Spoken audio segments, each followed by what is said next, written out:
Well, hello and welcome. I'm delighted to have in the studio today a gentleman who describes himself as, and I quote, husband, father, grandfather, a new title, speaker and author. He's also better known to thousands of people across the country as America's Breakthrough Coach.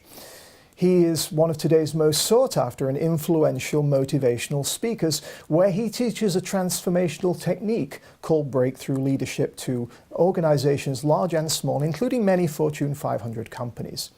But today I'm most excited to talk to him about his upcoming new book, which is called There Are No Overachievers: Seizing the Windows of Opportunity to Do More Than You Thought Possible. Please welcome my good friend and America's Breakthrough Coach, Brian Biro. Keith, great to see you. It's good to Thanks see for you having too. me. Brian, There Are No Overachievers, a curious title. Tell us where it came from. Well, my mentor and one of the greatest leaders, I think, of my life was the coach John Wooden. John Wooden, for those who wouldn't know, was the UCLA basketball coach from 1948 to 1975. He was the greatest of all time. His teams at UCLA won 10 national championships. But he was an even better person than he was a coach. And one of the things that really struck me when I first met him and sat in his living room and interviewed him and got to know him was he said, that was something he said often, he says, Brian, there are no overachievers. We are all underachievers.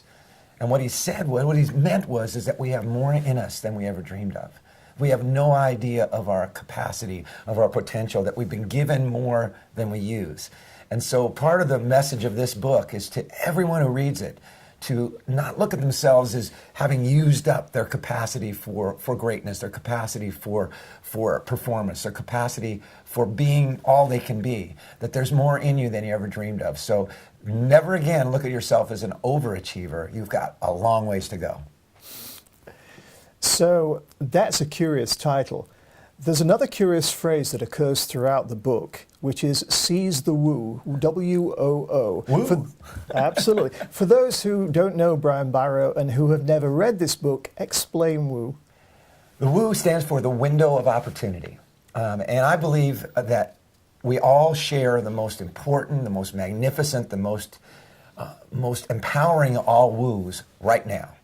And that is every precious moment. And what I mean by that is, you never know if the next person you'll meet today may become your lifelong friend as you didn't know when you met your lifelong friend. You never know if the next idea that pops into your head may be a game changer in your life, may take you to places you never dreamed of. You never know if this will be the moment where you're the most creative, the most generous, the most kind, the most courageous. And so the key idea behind the windows of opportunity is that they're all around us. But the tough question is, how many of those have we missed? And why do we miss them? So this book is helping people to seize the woo, carpe woo, to really look at the possibility that at any moment you may have that breakthrough, that moment of aha, that moment of breaking through that obstacle, fear, habit, or doubt that's been holding you back. We are not conditioned to look for the windows of opportunity as we are to look at the obstacles. So that fresh idea, the woo, plus it's just fun to say. Say it with me. 1, 2, 3, woo! It's a fun concept, but it's a powerful one. The windows of opportunity abound within us, and you never know when you might seize the one that makes the biggest difference. Brian, this is not your first book. You're already a successful publisher of books such as Beyond Success, Through the Eyes of a Coach, most recently, Loving Life Lessons for My Daughters. What inspired you to write this book now? You know, when I wrote my very first book, Beyond Success, I had no idea what you do with a book. I just wrote it because I had things I wanted to say and wanted to explore. And that's the beauty of writing a book, is you explore things beyond what you've done before. But I've been speaking now for 25 years. I've raised my daughters. My wife and I are in that next level of life where we have our first grandson. And I realized that I want to do more. I want to reach more people. I want people to really awaken to possibility instead of limit. We are barraged with focus on what's wrong. We're barraged in the media with focus on the dark side, and what's not working, on the obstacles.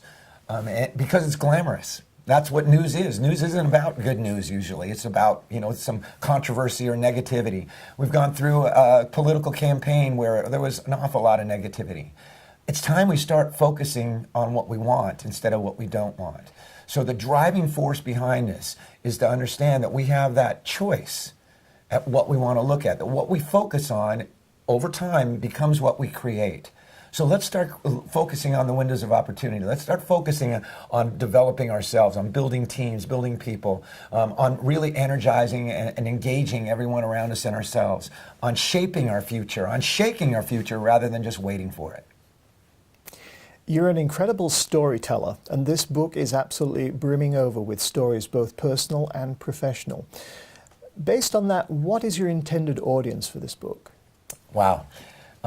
Everybody who breathes. It is somewhat of a business book because my career of speaking has been mostly to corporations, associations, some to education, but it's really to everyone who is a leader. And let me qualify that. Everyone is a leader. We're all born leaders. We're the CEOs of our own lives. This book has a combination of stories that are both family and personal and business oriented. So the application is really up to the reader. Where are they in their lives right now? What is the highest priority in their vision at this moment? Because the principles, the stories, the ideas throughout the book really reach into all of those quadrants of our lives. I really just wrote this book for people who want to go to the next level, to break through, to have greater joy, to have greater impact on others, to be more successful and more create higher performance, better results in their work, who maybe just want to improve the quality of their health. This book will touch in those areas as well. So it's for everyone who is human. And if you want to read it to your dog, that's cool too. There Are No Overachievers is a very easy book to read. It's broken down into very simple but impactful chapters. Each of those chapters ends in a woo for you. To someone who hasn't read the book, explain what that means. Well, really being the best you can be is not about ideas. It's about application of ideas. Because until you apply an idea, it's just words. And so the woos for you at the end of each chapter are intended to give people an immediate, simple, clear way to apply what they just read in real life, in their work, in their families, in themselves. So they're short, they're fun, they're simple. None of them are difficult in terms of being an onerous kind of a job, nothing heavy. Some of them require courage. Some of them require really breaking out of a comfort zone that has probably become a confinement zone. But all of them are eminently doable. And so the woos for you are the way to take what you've read and you've kind of studied or learned a little about in the pages before it and to put them into action to where they become something real. Because when we hear, we forget. When we see, we're more likely to remember. But it's really only when we do that we understand. The woos for you get you to do. I'm such a poet. One of the chapters that had the biggest impact on me was a chapter called Just Listen. Explain what a Just Listen session is. Well, this is an idea, a concept, a practice that really my wife and I began years ago. In the rush of life, we are so busy. And even with the people that we absolutely love the most, we may begin to miss each other. We're just caught up in our thoughts, caught up in what's next or to-do lists. A Just Listen session is just what it sounds like. What you do is you say, for 5 minutes, I will just listen to you. I will not argue. I will not interrupt. I will not defend. I will just listen. So one person becomes the one who is speaking for those 5 minutes. The other just listens. After 5 minutes, we reverse roles. If you are listening, I will listen to you. So we switch those roles. The chapter tells a story, a real life story of a woman that I worked with who, until we did that session, we were at odds. It was really important that we worked well together. I asked her, we really need to get better together. We need to really make this thing work, and it's just not working. We're rubbing against each other the wrong way.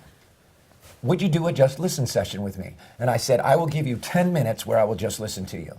At the end of your 10 minutes, I'd ask that you listen to me. Would you do it? And I'll never forget her response. She said, I don't think I can talk for 10 minutes. I said, would you try? An hour later, she stopped talking. And I never interrupted. I just listened. I never got my 10 minutes because in that hour, she realized and kind of worked through all the things that were blocking our connection. So a Just Listen session is a way. One of the greatest human needs is the need to feel heard. when you just listen to someone, whether it's for a minute or 10 minutes or an hour, you're saying to them, I value what you say. You're important. You're important enough for me to be fully here to be just with you. And it's transformational. So that's, I'm glad you enjoyed that chapter. To a little sidelight, that particular woman who I worked with 30 years ago to this day is still a great friend. And it was completely transformational in that one Just Listen session.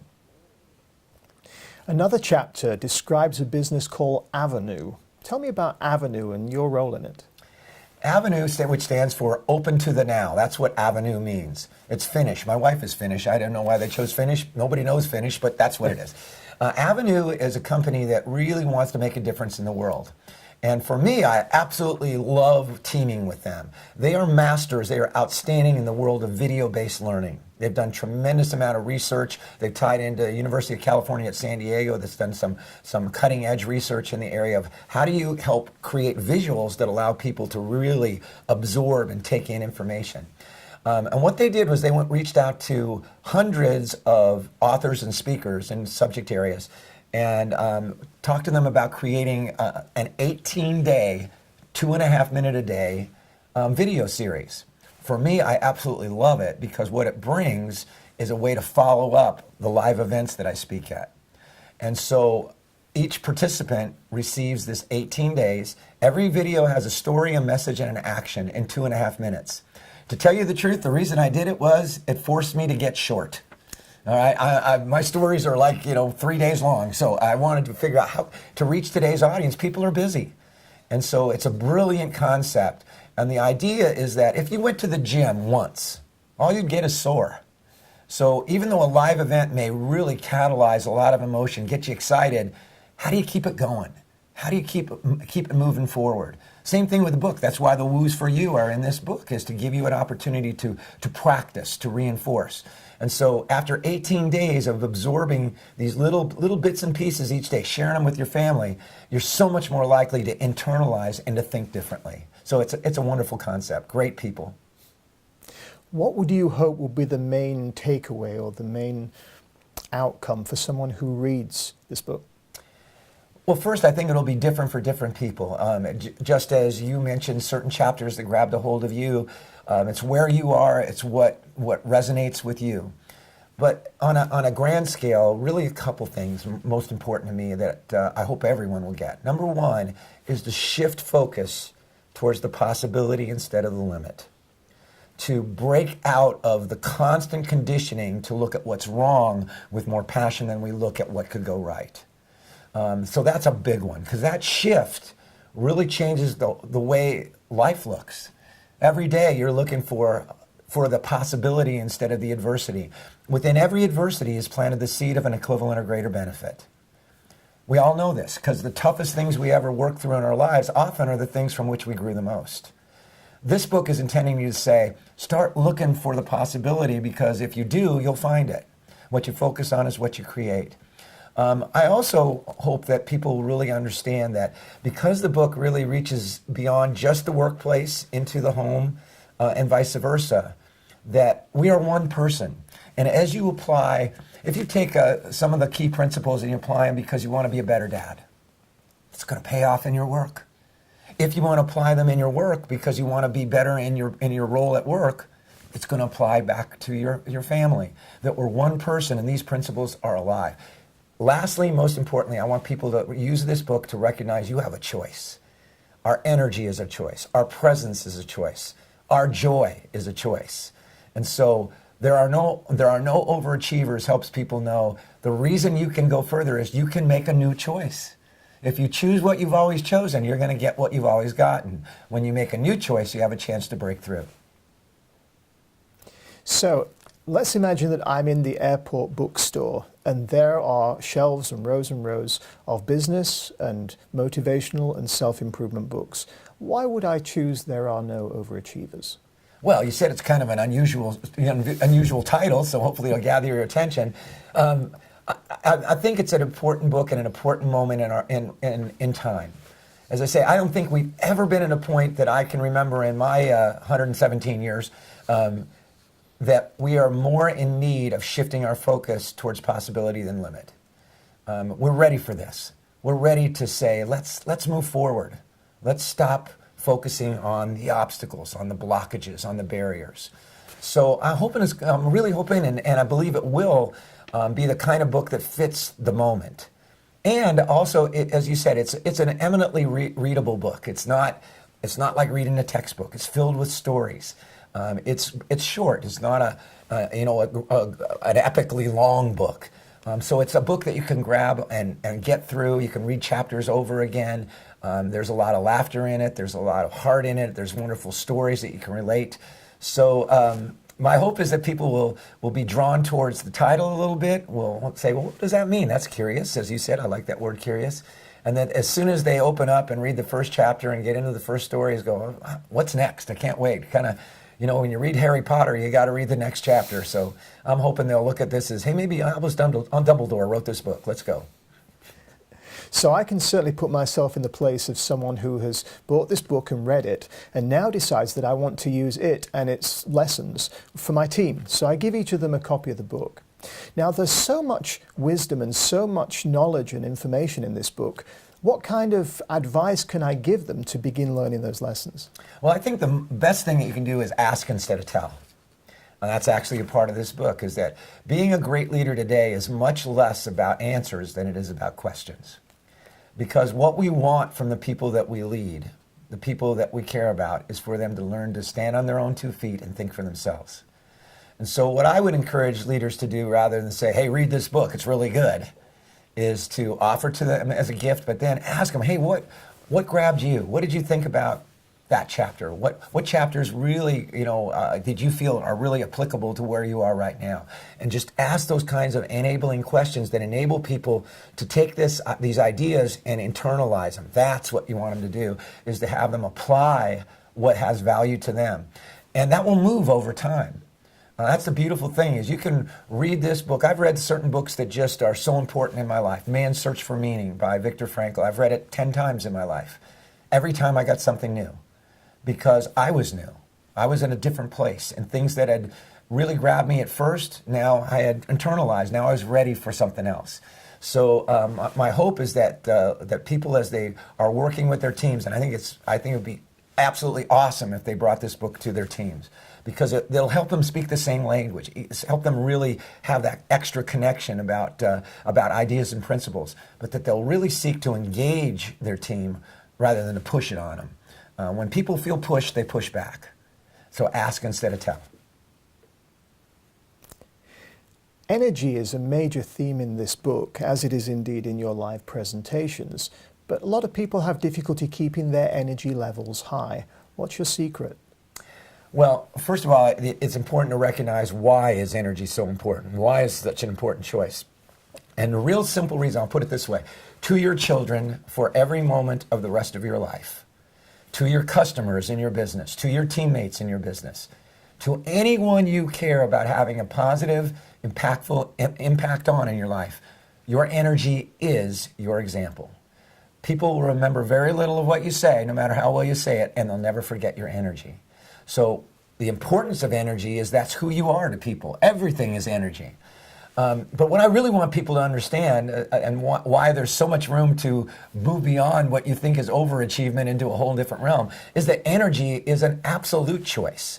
And there's really a couple of simple ways, we talk about it in the book, about how to elevate your energy. Number one, energy is created by the way that you move. Anytime you've been at your best, you've moved your body distinctly differently than when you've not been your best. If everyone watching this right now just sat up a little taller, smiled a little brighter, opened their eyes a little wider, in that moment, they'll feel their energy rise. If you look at energy on a 10-point scale, with 1 being comatose and 10 a child on Christmas morning, where are you on that 10-point scale? That's a wonderful question. Where are you living your life on that 10-point energy scale? So number one, change the way you move. But the ultimate and most powerful, constant source of energy is purpose. When you have a purpose, you're unstoppable. And some people have come to me over the years and say, I really want a purpose. I don't know what it is. And I never seek to be cruel or harsh, but I say, you're the only one who knows what it is.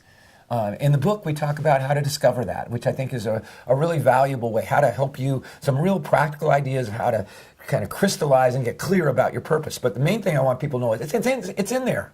It doesn't come from the outside, it's on the inside. You just have to pull it out. You know that whenever you've been filled with purpose, energy's no problem. It doesn't matter how much sleep you had, doesn't matter how you've been feeling. When you're doing the thing you love to do, you're a little kid all over again.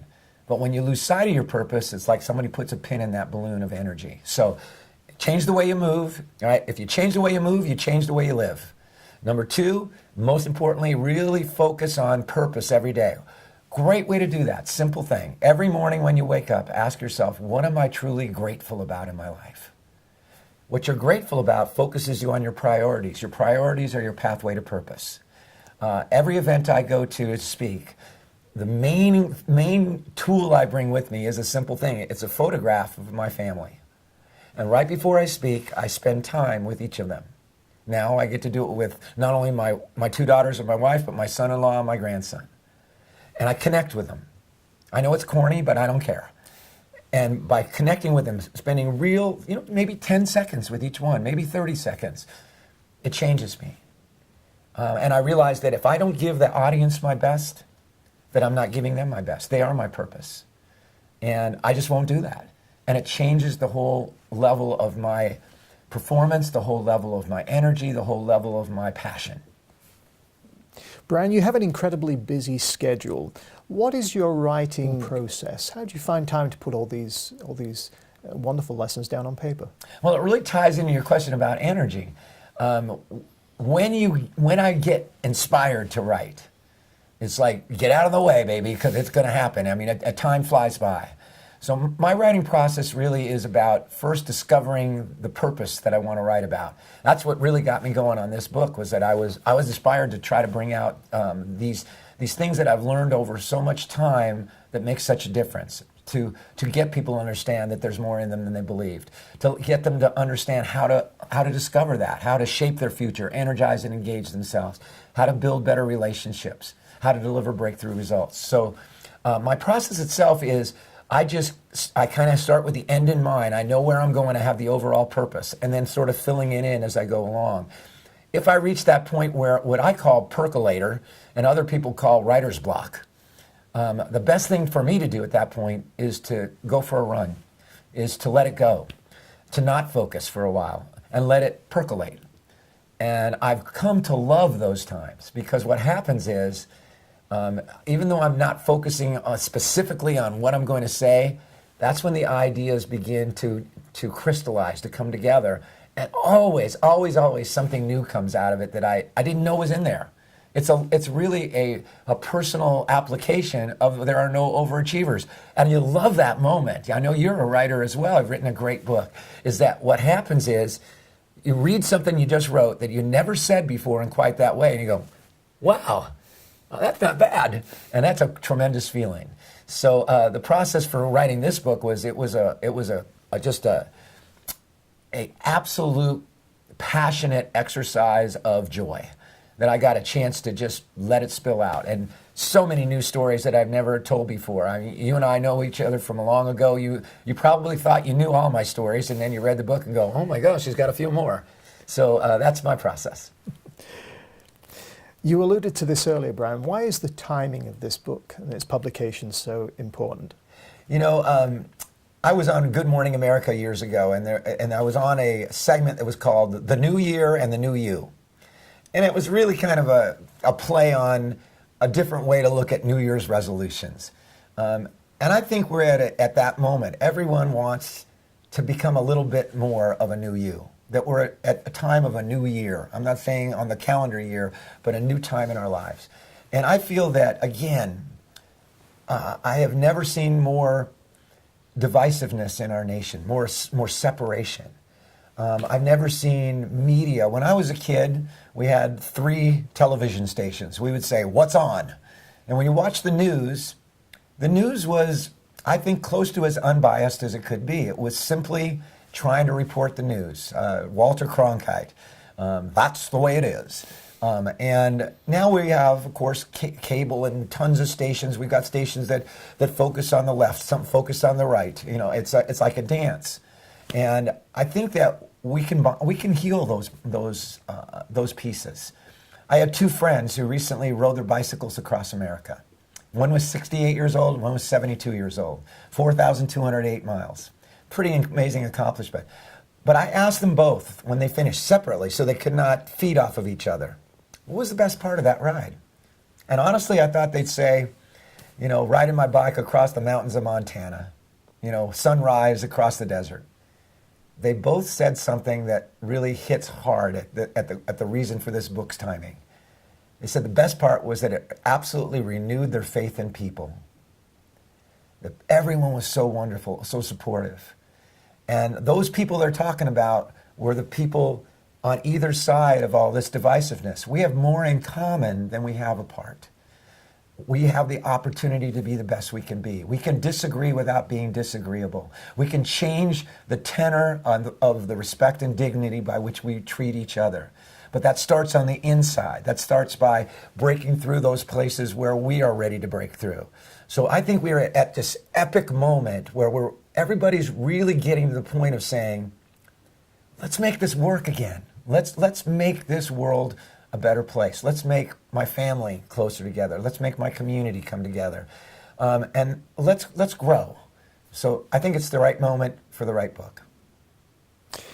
I'm speaking to Brian Biro, America's Breakthrough Coach, about his new book, which is called There Are No Overachievers, Seizing the Windows of Opportunity to Do More Than You Thought Possible. Brian, it's been a delight. Thank you so much. Keith, you're the best. Thank you so much.